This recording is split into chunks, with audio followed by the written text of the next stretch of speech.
رب اشرح لي صدري ويسر لي أمري واحلل عقدة من لساني يفقهوا قولي أحمدك اللهم يا مجيب كل سائل والصلاة والسلام على من هو أفضل الوسائل وعلى آله وأصحابه ذوي الفضائل أما بعد فأعوذ بالله من الشيطان الرجيم بسم الله الرحمن الرحيم محمد رسول الله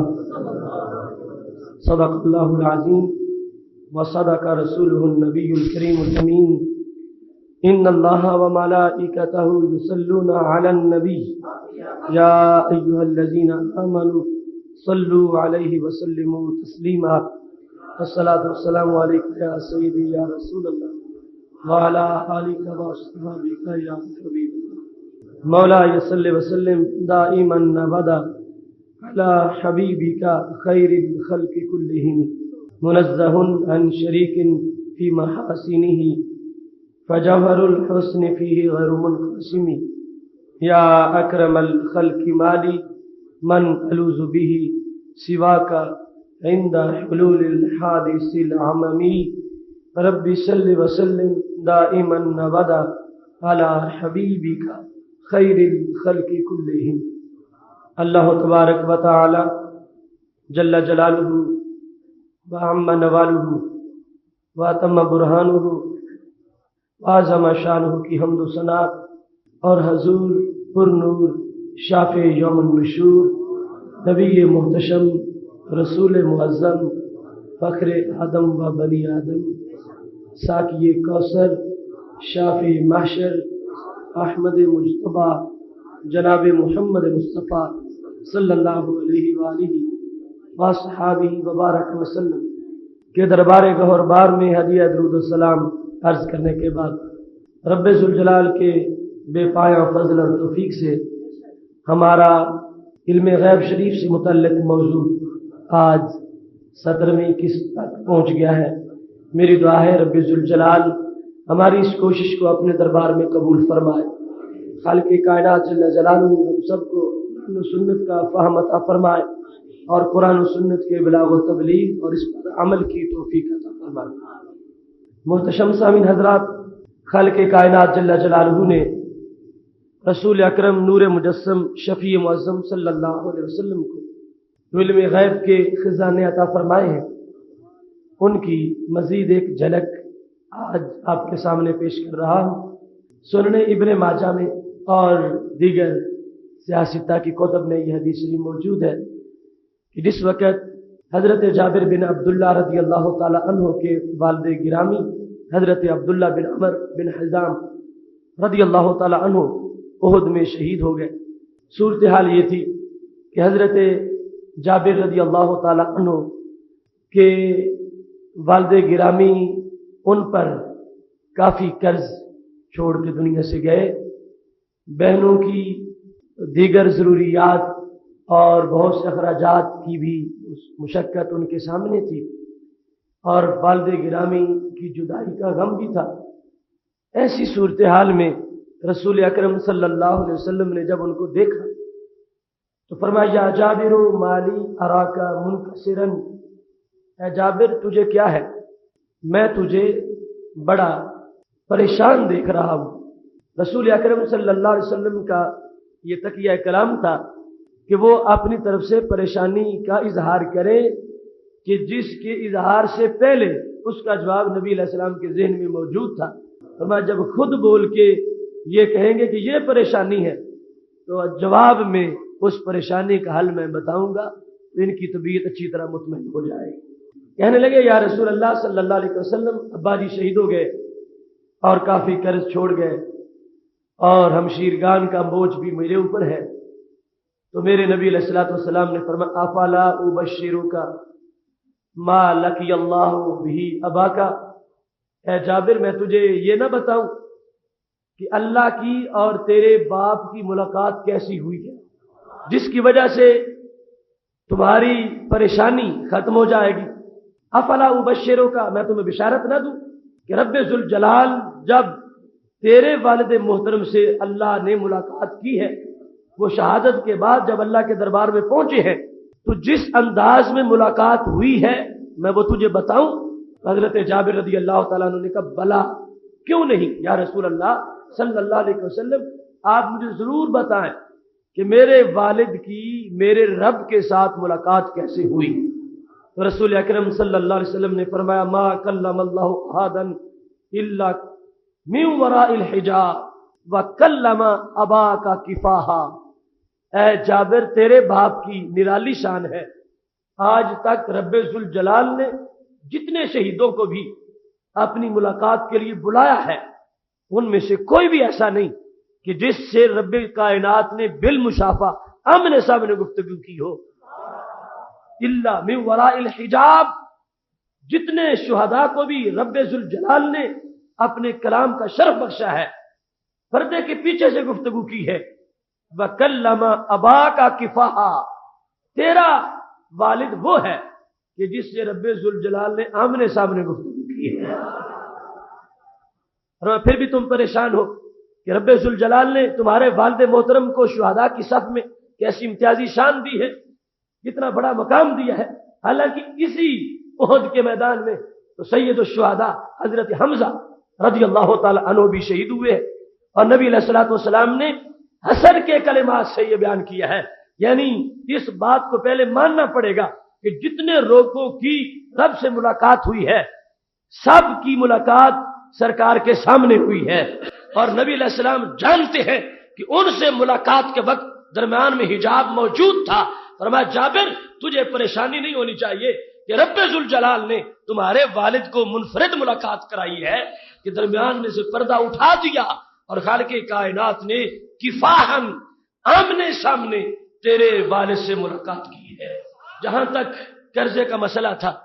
وہ ایک علیحدہ موضوع ہے، برکت اور تبرک میں اس کا تفصیل سے ذکر آئے گا کہ میرے نبی علیہ الصلوۃ والسلام نے اس یہودی کو کہا جس نے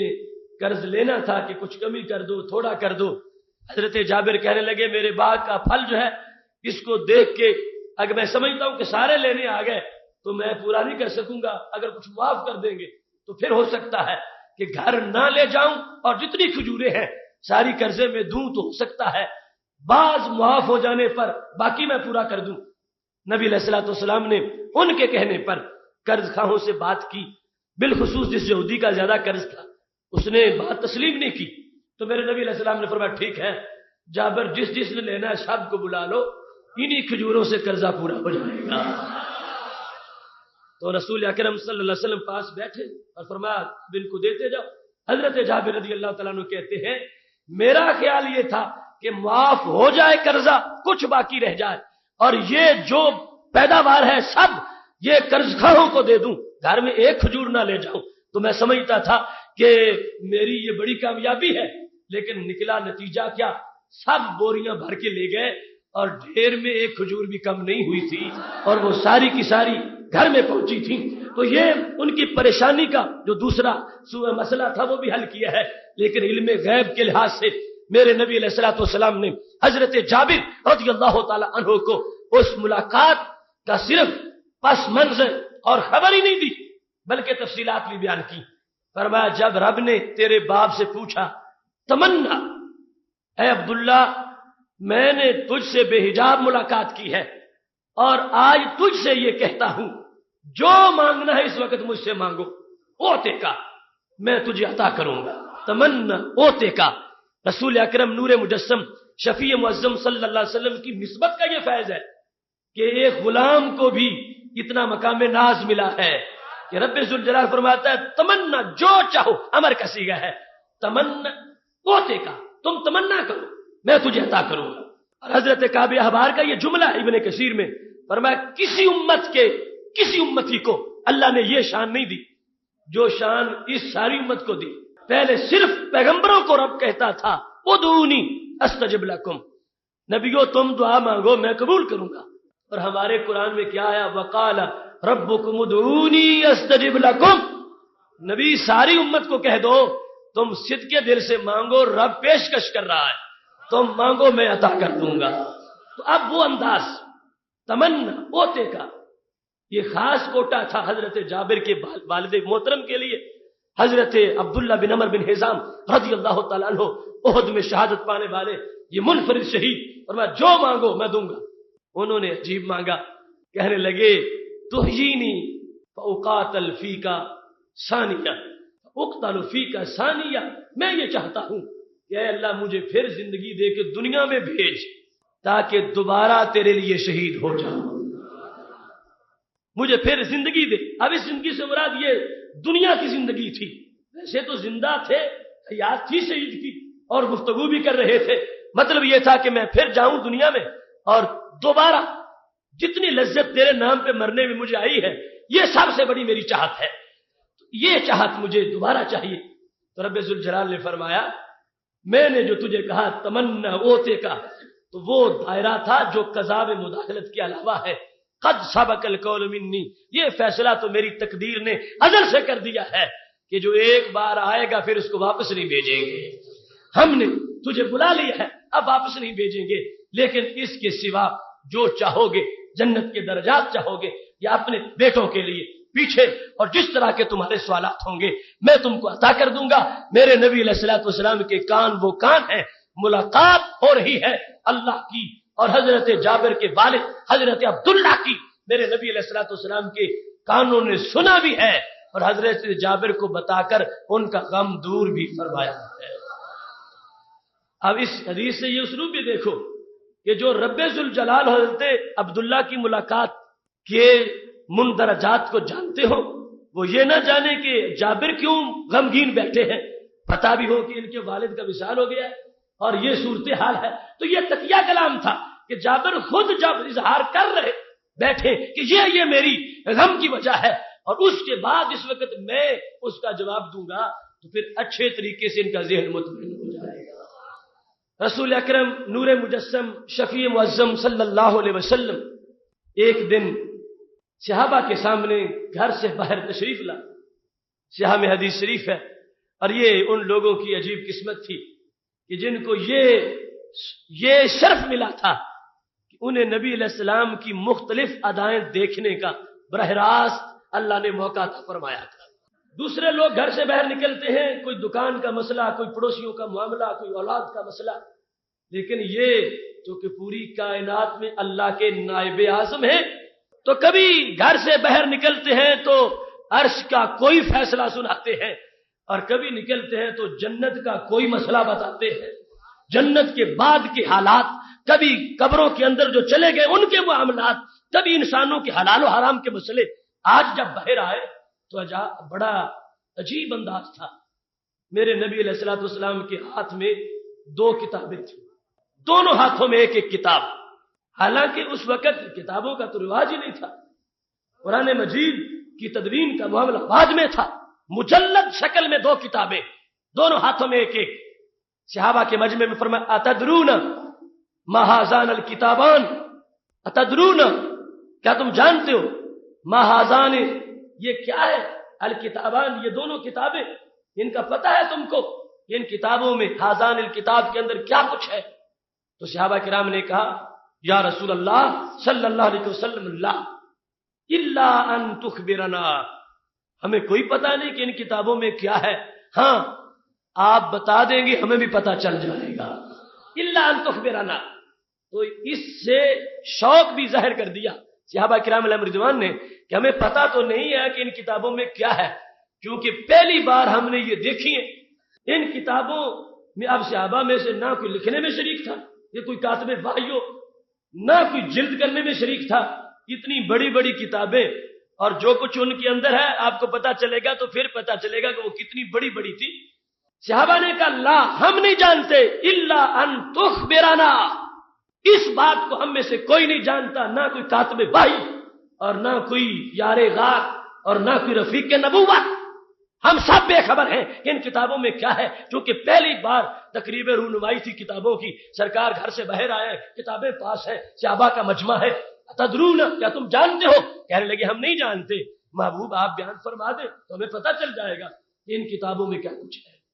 فقال للذی فی یمینہ، دائیں ہاتھ والی کتاب یوں اس بلند کر کے میرے نبی علیہ السلام نے فرمایا فیہ اسماء اہل الجنہ، یہ جنتیوں کا رجسٹر ہے، یہ میرے ہاتھ میں جو دائیں ہاتھ میں کتاب ہے، فیہ اسماء اہل الجنہ و اسماء آبائہم، اس میں جنتی لوگوں کے نام ہیں، صرف ان کے نہیں، ان کے والدین کے بھی نام ہیں۔ فیہ اسماء اہل الجنہ، قیامت تک جتنے لوگ جنتی بنیں گے وہ سارے اس میں لکھے ہوئے ہیں۔ ولا یزاد ولا ینقص، فرمایا میرے رب نے مجھے وہ ریکارڈ دے دیا ہے، نہ اس میں کمی ہو سکتی ہے نہ اضافہ ہو سکتا ہے۔ سب کچھ ماضی میں جو ہو چکا اور جو مستقبل تک ہونے والا ہے، سارا مکمل ریکارڈ اس میں موجود ہے۔ اور ثم اجملا کا محدثین نے دو معنی کیے، فرمایا یا تو یہ مطلب ہے کہ اللہ نے سارے نام لکھے ہیں اور پھر آخر میں ٹوٹل کا اندراج بھی کیا ہے، اجمال آخر میں ہے، اور دوسرا معنی یہ ہے کہ صرف جنتیوں کے نام ہی نہیں، اس میں ان ساری چیزوں کا ذکر ہے کہ وہ کیا کیا کام کر کے جنتی بنے، دنیا میں کیا کیا کھاتے رہے، اور جنت میں کیا کیا ان کو ملے گا، وہ بھی سب کچھ آخر میں لکھا ہوا ہے۔ اب دیکھیے یہ کتاب کہاں سے اتری، کون لے کے آیا، اس کتاب کا تعارف، فرمایا کتابوں میں رب العالمین، یہ اللہ کی طرف سے آئی ہے، یہ اللہ کی طرف سے نازل ہوئی ہے۔ اب یہ قرآن مجید نہیں، قرآن مجید کے علاوہ ہے، قرآن مجید تو مجلد شکل میں آئے نہیں، قرآن مجید کا ایک برق بھی لکھا ہوا نہیں اترا، قرآن مجید وحی کی شکل میں اترا ہے اور نبی علیہ السلام نے پڑھ کے سنایا ہے، اس کی ایک آیت بھی لکھی ہوئی نہیں اتری۔ یہ ہمارے نبی علیہ السلام کی شان ہے کہ خالق کائنات نے ان کو کیا کیا عطا فرمایا ہے۔ اب یہ عجیب کتابیں ہیں، دو کتابیں ہیں، اور موضوع کیا ہے، ایک کتاب کا تعارف کرواتے ہوئے فرمایا فیہ اسماء اہل الجنہ، اس میں جنتی لوگوں کے نام ہیں۔ تو یہاں کتاب کا پایا جانا، کتاب کا دکھانا، کتاب کا تعارف کروانا، اس ایک بات بالکل کلیئر سامنے آ گئی کہ کسی شخص کو یہ حق نہیں پہنچتا کہ وہ ہمارے نبی علیہ السلام کے علم کو اپنے عقل کی ترازو پہ تولنا شروع کرے۔ یہ وہ ہے کہ جن کو رب کائنات نے وہ کچھ دیا کہ جس کا ہم تصور بھی نہیں کر سکتے۔ اب صحابہ کو تو جو پاس بیٹھنے والے ہیں جبریل علیہ السلام کو آتے جاتے بھی دیکھتے ہیں، اور ان میں کاتبین وحی بھی ہے، ان میں وہ ہیں جن کو بعض میں خلافت راشدہ بھی ملی ہے، ان میں بدری صحابہ بھی ہے، اشرا مبشرہ بھی ہے، ان میں سے تو کسی کو یہ نہیں ہوا کہ فوراً بولتے کہ ہم نہیں جانتے ہیں کہ اس کتاب میں کیا کچھ ہے، تو ان کا یہ کہنا کہ ہم نہیں جانتے، اس بات کا اعتراف تھا کہ محبوب بات تمہارے علم کی ہو اور فیصلے ہم کرتے پھریں،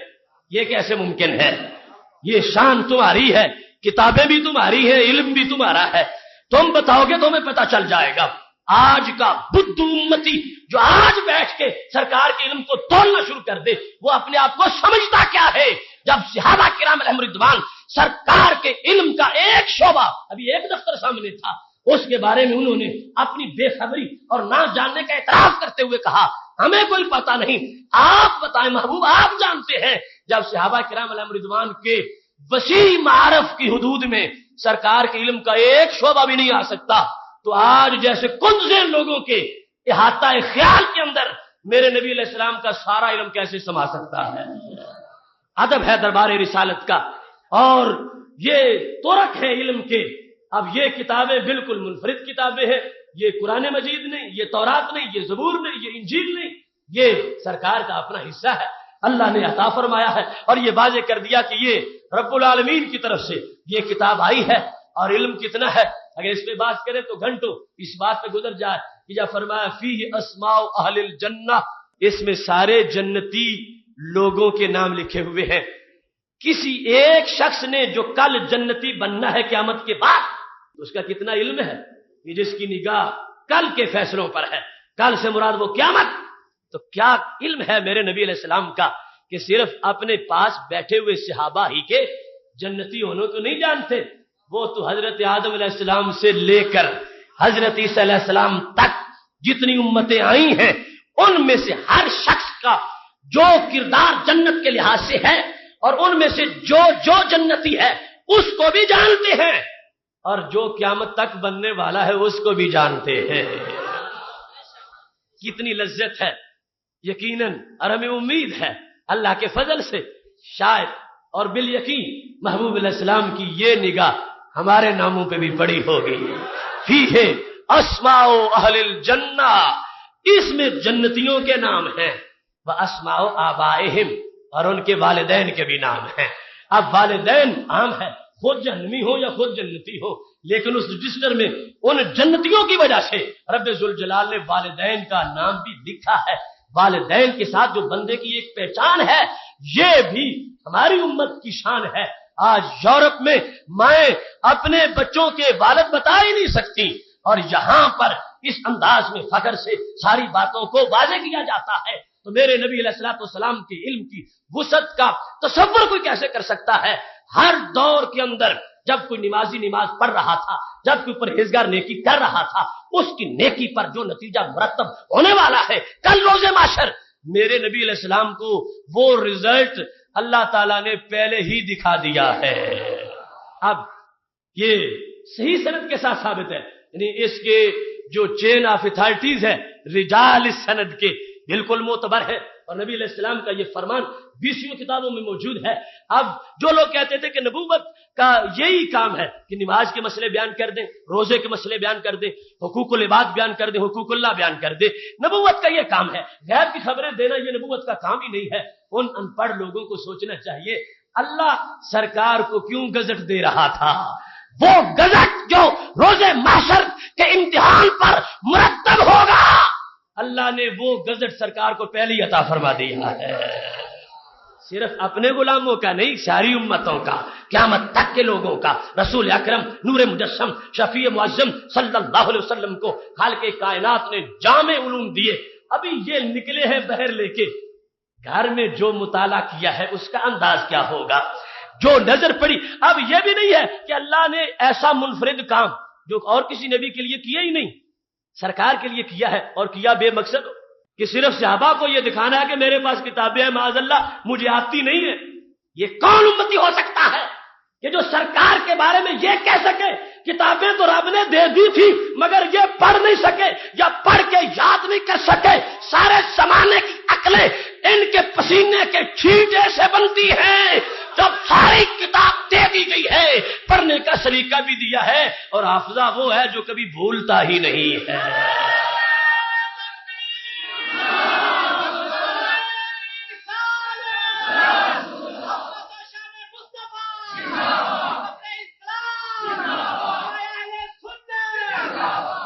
تدرون ما هذان الکتابان، تم جانتے ہو یہ کتابیں کیا ہے؟ لا یا رسول اللہ صلی اللہ علیہ وسلم الا ان تخبرنا، ہم نہیں جانتے، ہاں آپ تعارف کروا دے تو جانیں گے. اب یہ تھا اجمالی تعارف، ڈیٹیل تعارف نہیں تھا. ڈیٹیل تو وہ ہے کہ ہر نام بتایا جائے اور پڑھایا جائے، اور وہ تو اللہ کے فیصلے ہیں. سرکار کی تو بات اور ہے، اوروں کے سامنے رزلٹ جو ہے وہ عام پہلے نہیں کرنا چاہیے. ان میں سے خواص کے جنتی ہونے کا اعلان بھی ان کو بتا دیا ہے، لیکن پورا گزٹ سامنے نہیں کیا. اب محبوب علیہ الصلوۃ والسلام کی شان ہے کہ رب ذوالجلال نے تو جنت کو بھی چھپایا ہوا ہے کہ پھر امتحان لوگوں کا نہیں ہو سکے گا. جنت سامنے ہو تو پھر کون اللہ سے غداری کر سکے، اور کون جنت کو چھوڑ کے شیطان کی طرف جا سکے. اوروں سے تو جنت بھی چھپائی ہوئی ہے، اور محبوب علیہ السلام کو جنت کی لسٹ بھی عطا فرما دی ہے. دینا فائدے سے خالی نہیں تھا، دینے میں حکمت تھی. دینا اللہ کا کتاب بھیجنا سرکار کی طرف لغو نہیں تھا. اور معاذ اللہ نبی علیہ السلام کی صلاحیت ایسی نہیں کہ رب باقاعدہ بھیجے اور سرکار اس کو پڑھے ہی نہ، اور پڑھے تو پھر وہ بھول جائے. نہیں، میرے نبی علیہ السلام کو رب ذوالجلال نے یہ جو اسماء اہل جنہ دیے ہیں تو اس میں ما کانا کی بھی خبر ہے، ما یکون کو بھی خبر ہے. حضرت آدم علیہ السلام کے دور سے سرکار دو عالم وسلم کی ولادت تک کا جو دور گزرا ہے، جتنے جنتی بن چکے تھے ان کے بھی نام ہے، اور قیامت تک جو بننے والے تھے ان کے بھی نام ہے. تو پتہ چلا رب ذوالجلال نے جنت کو چھپایا ہے، تو اس کا علم چھپی ہوئی چیز کا علم ہے، اور چھپی ہوئی چیز کا علم غیب ہوتا ہے. اور جنتی ہونا کسی کا یہ بھی بات چھپی ہوئی ہے، اور اس کا علم ہونا یہ غیب کا علم ہونا ہے. آئیے میرے بھائیوں، اس نقطے کی طرف کوئی اگر یہ ثابت کرتا ہے کہ میرے نبی علیہ السلام کو ایک چیز کا علم غیب تھا تو یہ بھی تو ایک کمال ہے. مگر میں یہ کہتا ہوں میرے نبی علیہ السلام کو ایک چیز کا نہیں، کروڑ غیبوں کا بیک وقت علم تھا. اس واسطے حضرت آدم علیہ السلام سے لے کر آخر انسان تک جو جنت میں جائیں گے ان کی تعداد کروڑوں ہوگی، اور ان میں سے ہر شخص کا جنتی ہونا غیب کا علم ہے، اور اللہ نے یہ سب علم غیب اپنے پیغمبر کو عطا فرما دی ہے۔ ہر شخص کا جنتی ہونا یہ مستقل غیب ہے، ہر شخص کا جنتی ہونا مستقل غیب ہے، ہر شخص کا جنتی ہونا مستقل غیب ہے۔ تو وہ ماضی کی محض ایک خبر نہیں دینے والے تھے، ماضی کی بھی کروڑوں غیب کی خبریں دیتے ہیں اور مستقبل کے بھی کروڑوں غیب جانتے ہیں۔ اس مقام پر رسول اکرم نور مجسم شفیع معظم صلی اللہ علیہ وسلم نے جب یہ اعلان کیا، اور ساتھ یہ بھی لا یزاد ولا ینقص، فرمایا جو کچھ ریکارڈ میرے پاس آ گیا ہے اس میں اضافہ بھی نہیں ہوگا، کمی بھی نہیں ہوگی، کہ ایک شخص میرے کاغذوں میں تو جنتی اور کل وہ جہنمی بن جائے، اور ایک شخص میرے کاغذوں کے اندر وہ جہنمی اور کل جنتی بن جائے۔ فرمایا اللہ نے مستقبل دیکھ کے، یہ ہے تقدیر کہ اللہ نے جو ازل میں لکھا تو مستقبل کو دیکھ کے اس نے خبر دے دی کہ اپنے اختیار سے جو جہاں جائے گا اللہ اس کو دیکھ رہا تھا، اللہ کا لکھا ہوا مجبور نہیں کر رہا۔ یہ مطلب ہے نہ کمی ہوگی نہ زیادتی ہوگی، کہ جو کچھ حقیقت میں قیامت تک ہونے والا ہے رب کے سامنے ہے، رب نے دیکھ کر لکھ دیا ہے، اپنے نبی کو بتا دیا ہے۔ لہذا قیامت تک کے معاملات میں فرمایا اب اس میں نہ کوئی اضافہ کر سکتا ہے اور نہ کوئی کمی کر سکتا ہے، کہ جو کچھ ہونا ہے اپنے اختیار کے ساتھ بندوں نے کرنا ہے، اللہ نے وہ قیامت تک کا دیکھ کا اس میں مرتب فرما دیا ہے۔ پھر بائیں ہاتھ والی کتاب، ثم قال للذی فی شمالہ، پھر کہا اس کتاب کے لیے جو بائیں ہاتھ میں تھی، فرمایا فیہ اسماء اہل النار واسماء آبائہم، فرمایا اس کتاب کے اندر جہنمیوں کے نام ہیں اور جہنمیوں کے والدین کے نام ہیں۔ اس کتاب کے اندر فرمایا اس میں بھی لا یزاد ولا ینقص، کوئی نام نہ اضافی داخل ہو سکتا نہ خارج کیا جا سکتا ہے، یہ ریکارڈ مکمل ہے۔ اب دیکھو جو بھی لوگ آئے ہیں دنیا میں جنت اور جہنم میں جانے والے ہیں، ان کے علم، ہر ایک شخص کا علم، وہ کتنے علم غیب بنتے ہیں۔ رب ذوالجلال نے اپنے محبوب علیہ السلام کو ہر جنتی کا بھی علم دے دیا ہے۔ جنتی سے مراد جس نے بالآخر جنتی بن جانا یا ڈائریکٹ جنتی بن جائے گا، یعنی مومن ہے اگر جہنم میں گیا تو پھر بھی جنت میں تو جائے گا۔ ہر جنتی کا علم بھی رب کائنات نے محبوب علیہ السلام کو دے دیا ہے، اور ہر جہنمی کے بارے میں بھی مطلع فرما دیا ہے۔ ایک عام خط کسی عام ذات کی طرف سے کسی کو لکھا جائے تو وہ بھی حکمت کے لیے ہوتا ہے، کوئی مقصد ہوتا ہے، کوئی مطلب ہوتا ہے خط بھیجنے کا۔ رب ذوالجلال نے یہ پوری 2 کتابیں بھیج دی تو کیا کوئی مطلب ہی نہیں تھا؟ ان لوگوں کے بقول جو کہتے ہیں کہ نبی کا کام ہی نہیں غیب کی خبریں دینا، تو یہ مطلب بنے گا کتابیں اللہ نے فضول بھیجی، اور اللہ تو ہر کام حکمت والے کرتا ہے اور حکیم ہے، لہذا اس نے یہ 2 کتابیں بھیج کر ایک انفرادی شان دی ہے ہمارے نبی علیہ السلام کو۔ فرمایا جو نتائج اور رزلٹ مرتب ہوں گے معاشر میں، ہم پہلے تم کو ان سے مطلع کر رہے ہیں اور عطا کر رہے ہیں۔ اس کا علم غیب کے سوا اور کیا مقصد ہو سکتا ہے؟ خالق کائنات جل جلالہ نے خود اپنے محبوب علیہ السلام کو یہ علم دیا ہے اور خود اس کا اظہار بھی فرمایا ہے۔ صلی اللہ علیہ وسلم آپ تشریف فرما ہے اور ایسے ہی موضوع پہ گفتگو ہو رہی ہے۔ میرے محبوب علیہ الصلوۃ والسلام ارشاد فرمانے لگے، گھاٹی تھی جس کا نام مرار تھا، حدیبیہ کے موقع پر، فرمایا من سائدہ ہذی سنیہ یحط عنہ کما یحط عن بنی اسرائیل، جو اس گھاٹی پہ چڑھے گا اس کے گناہ یوں معاف کیے جائیں گے جیسے اللہ نے بنی اسرائیل کو کہا تھا قولوا ہتا کرتے داخل ہو جاؤ اس وادی میں، ہم تمہارے گناہ جھاڑ دیں گے۔ اور وہ بدبخت نکلے، انہوں نے ہتا کی جگہ ہنتا کہنا شروع کر دیا۔ فرمایا جیسے اللہ کی رحمت جوش میں تھی اور بنی اسرائیل کو کہہ دیا تھا، آج میرے کہنے پر اس گھاٹی پہ جو چڑھے گا اللہ اس کے سارے گناہ جھاڑ دے گا۔ اول من سائدہ، سب سے پہلے جو چڑھے تو وہ خیل خزرج تھا، ان کا قافلہ تھا، گھوڑوں پر وہ چڑھ گئے۔ پھر فرمایا تتام الناس، بعد میں لوگ چڑھتے گئے اور سارے ہی چڑھ گئے۔ میرے محبوب علیہ الصلوۃ والسلام نے رزلٹ کا اعلان کیا، کلکم مغفور لہ الا صاحب الجمل الاحمر، فرمایا جتنے بھی چڑھے ہو اللہ نے سب کو بخش دیا ہے مگر سرخ اونٹنی والا نہیں بخشا گیا۔ سب بخشے گئے مگر سرخ اونٹنی والا نہیں بخشا گیا، سرخ اونٹنی والا نہیں بخشا گیا۔ ڈھونڈا گیا کہ یہ کون ہے، تو اس کا نام عبداللہ بن ابی بن سلول تھا، وہ منافقوں کا سردار۔ فرمایا سب بخشے گئے مگر سرخ اونٹنی والا نہیں بخشا گیا۔ وہ عبداللہ بن ابی بن سلول تھا. اب صحابہ نے یہ چاہا کہ سرخ اٹھنے والا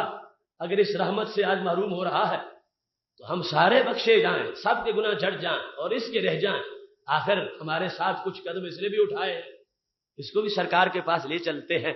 کہ یا رسول اللہ صلی اللہ علیہ وسلم اس بدبخت کو بھی خوش بخت بنا دو,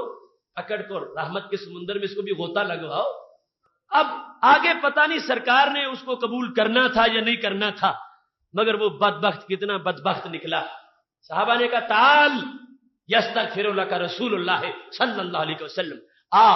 تیرے لیے بھی اللہ کے نبی دعا مانگتے ہیں اور تیرے گناہ بخش دیے جائیں گے. تعال یستغفر لک, تیرے لیے اللہ کے نبی استغفار کرتے ہیں, وہ دعا کریں گے تو تیرے گناہ بھی ہو سکتا ہے جھڑ جائیں. وہ کہنے لگا میں تو نہیں جاؤں گا. لأن أجد دالتي أحب إلي من أن يستغفر لي صاحبكم, کہتا ہے میری گم شدہ چیز مجھے مل جائے, مجھے یہ پسند ہے, مگر تمہارے نبی کی دعا مجھے پسند نہیں ہے. یہ شروع سے طریقہ ہے لوگوں کی مثال دینے. کتنا بڑا منصب تھا کہ سرکار کسی کے بارے میں دعا مانگ دیں. تب فرماتا ہے فلا وربک لا یؤمنون حتی یحکموک فیما شجر بینہم, فرماتا ولو انہم یظلموا انفسهم جاؤوک فاستغفروا اللہ واستغفر لهم الرسول لوجدوا اللہ توابا رحیما. فرمایا جو بھی جان پہ ظلم کر بیٹھے محبوب اگر وہ تمہارے قدموں میں آ جائے اور یہاں آ کے معافی مانگے اور تم اس کی سفارش کر دو, واستغفر لهم الرسول, اللہ کا قرآن ہے, فرمایا صرف وہ نہ مانگے میرے نبی تم بھی اس کے لیے مانگو, لوجدوا اللہ توابا رحیما, ان کو بھی اللہ رحمت کے دروازے کھولے ہوئے مل جائے گا. یہ مطلب ہے تواب الرحیم کا. فرمایا محبوب تمہارا تو اپنا مرتبہ ہے, اگر کوئی جان پہ ظلم کر بیٹھے جس کے لیے میں نے دروازے بند کیے ہوئے تمہارے پاس آ جا اور آ کے تمہاری سفارش کروائے مجھ سے, فاستغفر اللہ واستغفر لهم الرسول. اللہ تو ہر جگہ سے سنتا ہے نا, لیکن فرمایا وہ تمہارے پاس آئے اور پھر تم کہو کہ اے اللہ اس کو بخش دے, آپ کہو نبی تم کہو تو کیا ہوگا, لواجد اللہ تواب الرحیما. پھر وہ لوگ جو اپنی جانوں پہ ظلم کر بیٹھے ہیں وہ مجھے بخشنے والا پائیں گے, میں دروازے کھول دوں گا, ان پہ رحمت کروں گا. اب یہ شان ہے نبی علیہ الصلوۃ والسلام کی دہلیز میں دعا کروانے کی. صحابہ نے کہا ہم تیری سفارش کرتے ہیں نبی علیہ السلام کے پاس, اور نبی علیہ السلام سفارش کر دیں گے تیری اللہ کے پاس, ہو سکتا ہے تیرا بھی کام بن جا. تو وہ کہنے لگا مثال کیا دی, لأن أجد دالتی, مجھے میری گم شدہ چیز مل جائے. یہ بھی ہو سکتا ہے میری گم شدہ اونٹنی مجھے مل جائے, میری گم شدہ مرغی مجھے مل جائے, گم شدہ چیز میری مجھے مل جائے. احب الیہ, مجھے یہ پسند ہے, کس سے, من ان یستغفر لی صاحبکم, اس سے کہ تمہارے نبی میرے گناہوں کی معافی مانگے, میری وہ سفارش کریں, مجھے وہ پسند نہیں, گم شدہ چیز ملنے پر مجھے بڑی خوشی ہوگی. کتنا بدبخت تھا کہ جہنم میں جلنا یہ اور اس سے باہر نکلنا یہ کتنی بڑی بازیابی تھی. اپنی گم شدہ چیز سے اگر وہ گم شدہ جہنم سے نکل آتا تو کتنا بڑا مرتبہ تھا. لیکن منافقت منافقت ہے, بد نصیبی بد نصیبی ہے, اور دل کا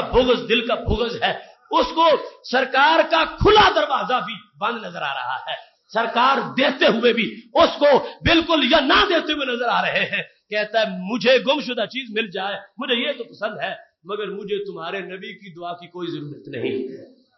مقام نبوت کے سامنے ان چیزوں کی مثالیں دینا,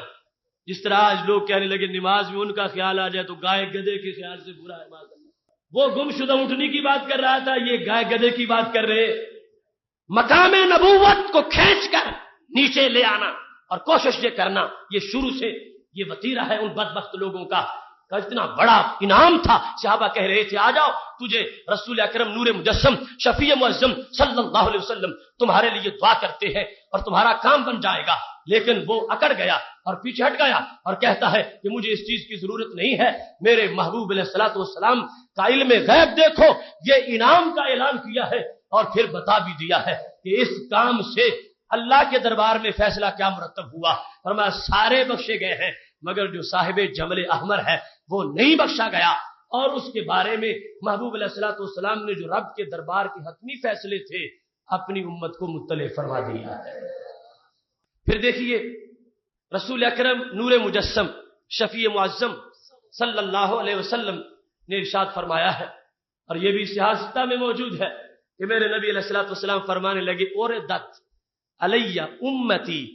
مجھ پر میری امت کو پیش کیا گیا، بعملہا، امتی بعملہا، امت اپنے عمل کے ساتھ، ساری امت مجھ پر اپنے عمل کے ساتھ پیش کی گئی۔ کیسے؟ فرمایا اچھے عمل بھی سارے مجھے دکھائے گئے، اور جو ان کے برے عمل تھے امت کے وہ بھی دکھائے گئے۔ پھر فرمایا اتنا میں نے اس کا مشاہدہ کیا ہے، اتنا میں نے دیکھا ہے، اچھا کام یہاں تک فرمایا کہ اگر کسی نے رستے سے کانٹا بھی اٹھایا ہے اللہ نے مجھے وہ بھی دکھایا ہے۔ یہ حسر دیکھو،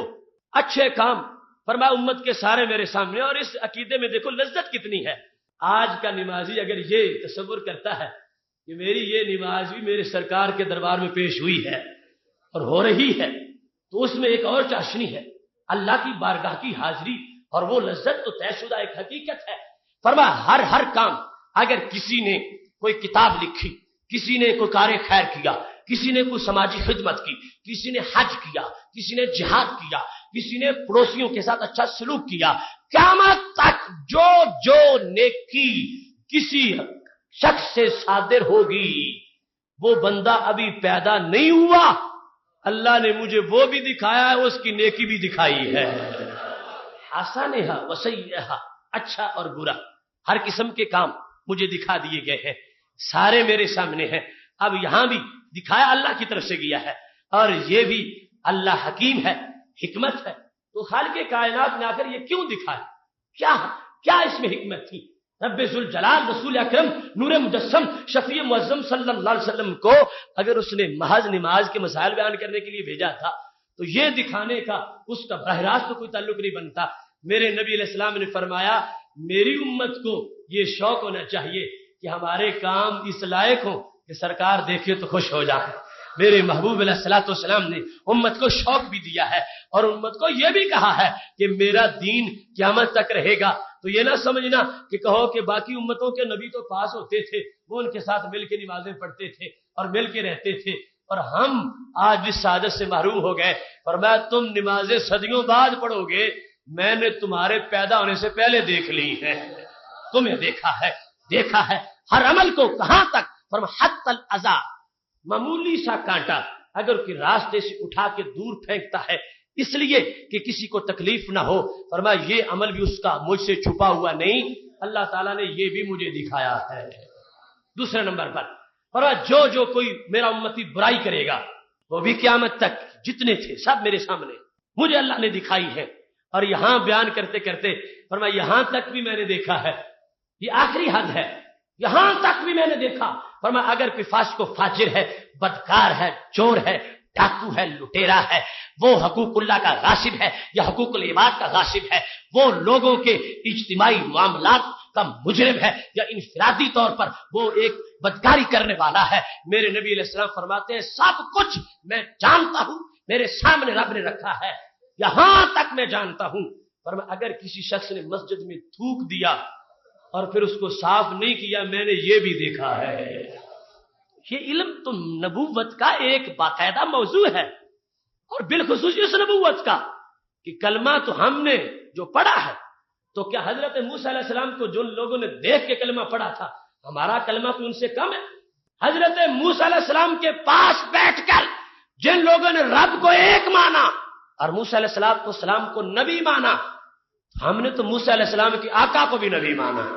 اللہ کو بغیر دیکھے مانا، نبی علیہ السلام کو بغیر دیکھے مانا۔ اب جس وقت ہمیں ایمان وہ پورا حاصل ہے، یہ نہیں ہے کہ ایمان ہمارا آدھا ہو، ہمارا پورا ایمان ہے، تو پھر ہمیں وہ نبوت کی سرپرستی والا حصہ بھی ملنا چاہیے۔ تو محبوب علیہ الصلوۃ والسلام نے فرما دیا میری قیامت تک آنے والی امت، ہم نے یہ اپنی طرف سے اللہ نے نظام دے دیا ہے، یہ نہ گھبرانا کہ ہم کام کرتے ہیں کاش کہ آقا ہماری نماز بھی دیکھتے جس طرح کہ صدیق اکبر کی نماز کو دیکھتے تھے، کاش کہ محبوب علیہ السلام ہمارے سجدوں کو بھی دیکھتے جس طرح صحابہ کے سجدوں کو دیکھتے تھے۔ فرمایا بعد میں آنے والوں گھبراؤ نہیں، اگر میرا کلمہ بھی دائمی طور پر معتبر ہے تو میری نبوت دائمی طور پر معتبر ہے۔ تم نمازیں پڑھتے رہو، تم چھپے ہوئے نہیں ہو، ہم نے تجھے رحمت کی چھتری کے نیچے رکھا ہے۔ محتشم سامعین حضرات، اور پھر دوسری طرف فرمایا میرے بعد اگر سارے مجرم بن جائیں، مجرموں کو سوچنا چاہیے کہ اب کوئی نیا نبی نہیں آئے گا، میری نبوت ہی ہے، جب نے ہمیشہ رہنا ہے، تو جو کلمہ میرا پڑھے اور پھر گناہ کرے اس کو یہ سوچنا چاہیے، اس کو شرم آنی چاہیے کہ کس کے سامنے گناہ کر رہا ہے۔ فرمایا اللہ کا معاملہ الوہیت کے لحاظ سے ہے، لیکن جس وقت رسولوں کے امتی ان کے سامنے گناہ کرتے تھے تو رسولوں کا ان کو شرم آتا تھا، حضرت عیسیٰ علیہ السلام کی امتی ہو یا حضرت موسیٰ علیہ السلام کی امتی ہو، اس شرم کی وجہ سے بھی گناہوں میں کمی آتی تھی اور شرم کے مارے وہ گناہوں سے بچ جاتے تھے۔ فرمایا قیامت تک تمہیں اور کوئی ایسا نہیں آئے گا کہ جس کے شرم کی وجہ سے تمہیں گناہوں سے بچنے والی صلاحیت ملے، یہ میرا ہی شرم تم کو رکھنا چاہیے کہ قیامت تک کے لیے اللہ نے تمہارے سارے کام میرے سامنے رکھے ہوئے ہیں، لہذا میری امت کے لوگوں مجھے اپنے لیے یوں سمجھو کہ تمہارا ہر کام میرے سامنے ہے، اور گناہ کرتے وقت یہ تمہارے سامنے ہونا چاہیے۔ جب یہ شرم ہوگی تو پھر گناہوں میں یقیناً کمی واقع ہو جائے گی۔ یہ حدیث شریف جو ہے اس میں ماضی کا صیغہ، مطلب کیا ہے کہ نبی علیہ السلام نے خبر دینے سے پہلے وہ سب کچھ دیکھا اور عدت علیہ مجھ پہ پیش کیا گیا۔ اب اس سے چونکہ جو کمی تلاش کرتے ہیں وہ یہاں سے بھی ان کو فضیلت نظر نہیں آئے گی، وہ کہیں گے وہ ماضی میں تو ہوا، لیکن آج جو کچھ ہو رہا ہے اس کی ان کو کوئی خبر نہیں۔ معاذ اللہ، اور عدت ماضی ہے، ماضی میں وہ فرما رہے تھے اللہ نے سب کچھ میرے سامنے کر دیا، جو قیامت تک ہونے والا تھا وہ ایک بار ہوا اور پھر وہ ختم ہو گئے۔ اور آج کے احوال جو ڈائریکٹ ان کی نگرانی ہے یہ تو ان کو پتہ ہی نہیں، معاذ اللہ، یہ باقاعدہ ان کتابوں میں لکھا ہے۔ تو محترم سامعین حضرات، اگر صرف پہلی حدیث ہوتی تو پھر بھی ہم سب کچھ اسی سے ثابت کر سکتے تھے، لیکن میرے نبی علیہ السلام کا دوسرا فرمان جس میں ماضی نہیں مضارع کا صیغہ ہے، حال اور مستقبل کی بات ہے، اس میں میرے محبوب علیہ السلام جب فرما رہے تھے حیاتی خیر لکم و وفاتی خیر لکم، میرے صحابہ جب تک میں تمہارے سامنے ہوں پھر بھی خیر ہوں، اور جب میرا وصال ہو جائے گا تو یہ نہ سمجھنا کہ میرا کوئی تمہیں نقصان ہوگا، پھر بھی میرا فائدہ باقی رہے گا۔ لفظ خیر بولا،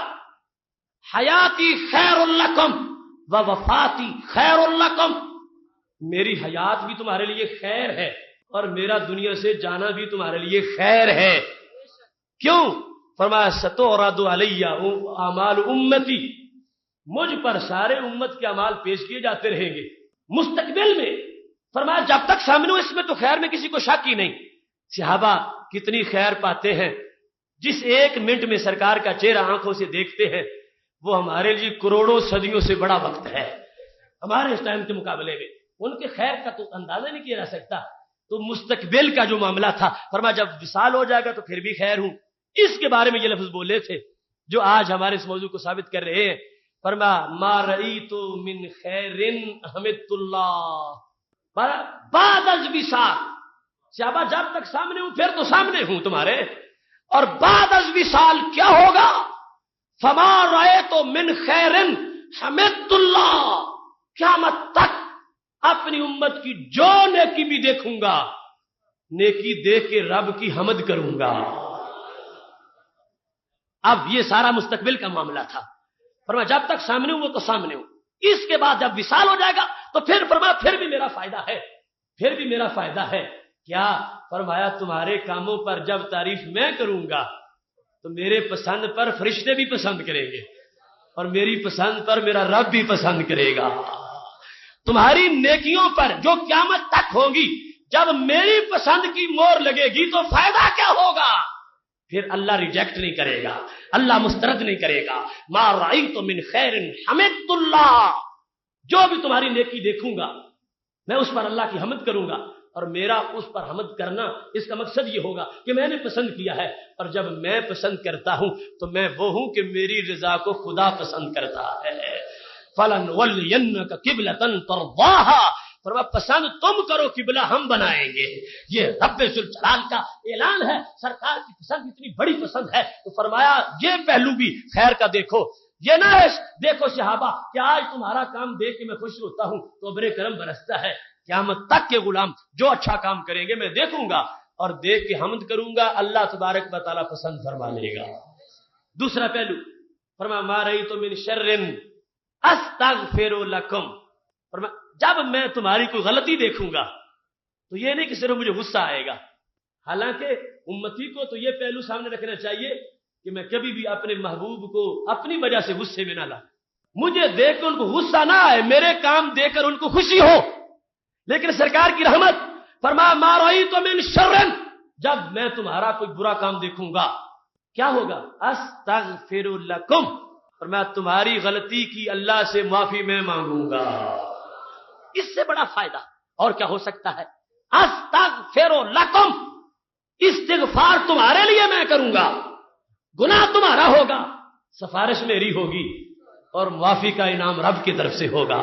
صحابہ حیاتی خیر لکم و وفاتی خیر لکم، میرا دنیا میں رہنا بھی خیر ہے اور دنیا سے جانا بھی خیر ہے، رہتے ہوئے بھی بانٹ رہا ہوں، جاتے ہوئے بھی بانٹ رہا ہوں، فرمایا میرا قبر میں جانا عام لوگوں جیسا نہیں ہے، میری امت یہ جانے میں ان کو دیکھوں گا، نیک کام بھی برا کام بھی، نیک دیکھوں گا تو رب کی تعریف کروں گا، برا دیکھوں گا تو رب سے امتی کے لیے سفارش کر دوں گا۔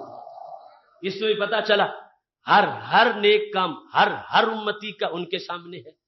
اور ہر برا کام ہر امتی کا ان کے سامنے ہے،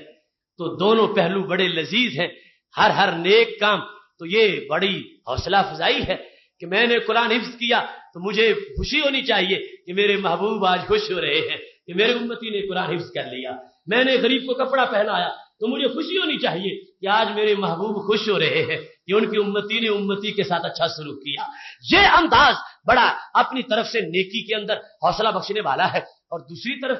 یہ کہ میں نے یہ برائی کی تو سرکار کے پاس تو میری خبر سامنے،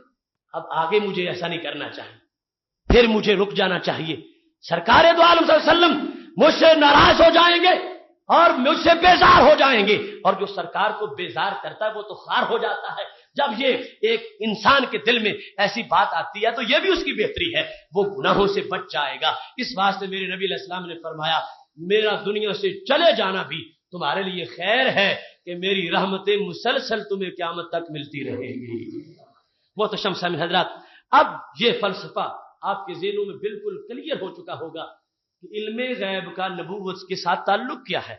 اور بالخصوص ختم نبوت کے ساتھ۔ ہم جن لوگوں نے کلمہ پڑھا ہے اور نبی علیہ الصلوۃ والسلام سے جب ہمارا یہ تعلق ہے کہ محبوب علیہ السلام جانتے ہیں کیا کچھ ہو رہا،